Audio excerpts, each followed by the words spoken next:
O'zbekistonda pensiyalar oshirildi. 1-iyuldan boshlab pensiya va nafaqalar 7% ga ko'paydi. Bu o'zgarishdan keyin ayrim toifadagi fuqarolar qancha pul oladi va oshirish qanday tartibda amalga oshiriladi?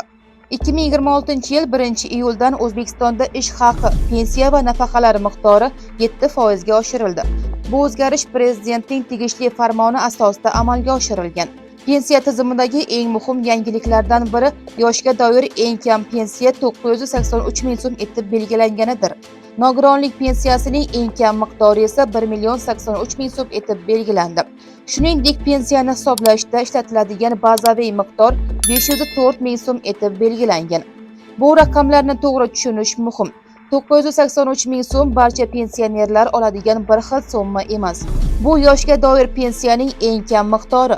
Fuqaroning amaldagi pensiyasi esa uning ish staji va pensiyani hisoblash uchun asos bo'ladigan boshqa ko'rsatkichlarga qarab belgilanadi. Masalan, pensiyani oshirishdan oldin 2 million so'm bo'lgan fuqaro uchun 7% oshirish hisoblanganda summa 2 140 ming so'm atrofida bo'ladi.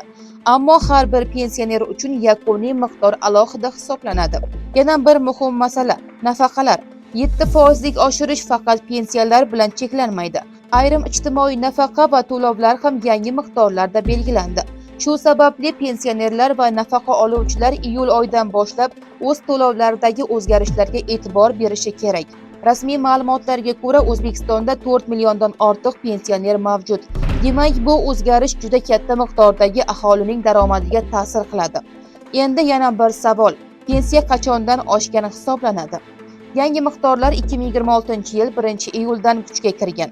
Ya'ni iyul oyidan boshlab pensionerlarning to'lovlari yangi tartib asosida hisoblanadi. Agar pensionerning pensiyasi belgilangan eng kam miqdordan yuqori bo'lsa, uning yangi summasi ham avvalgi pensiya miqdori va tegishli hisob-kitoblar asosida aniqlanadi. Shuning uchun hamma pensionerga 983 ming so'm beriladi degan tushuncha noto'g'ri. 893 ming so'm eng kam yoshga doir pensiya miqdori. Qisqa qilib aytganda, 2026-yil 1-iyuldan boshlab O'zbekistonda pensiya va nafaqalar 7% ga oshirildi. Yoshga doir eng kam pensiya 983 ming so'm. Nogironlik pensiyasining eng kam miqdori 1 ming so'm. Pensiyani hisoblashning bazaviy miqdori 504 ming so'm etib belgilandi. Bu o'zgarishlar pensionerlar va ijtimoiy nafaqa oluvchilarning daromadlarini oshirishga qaratilgan.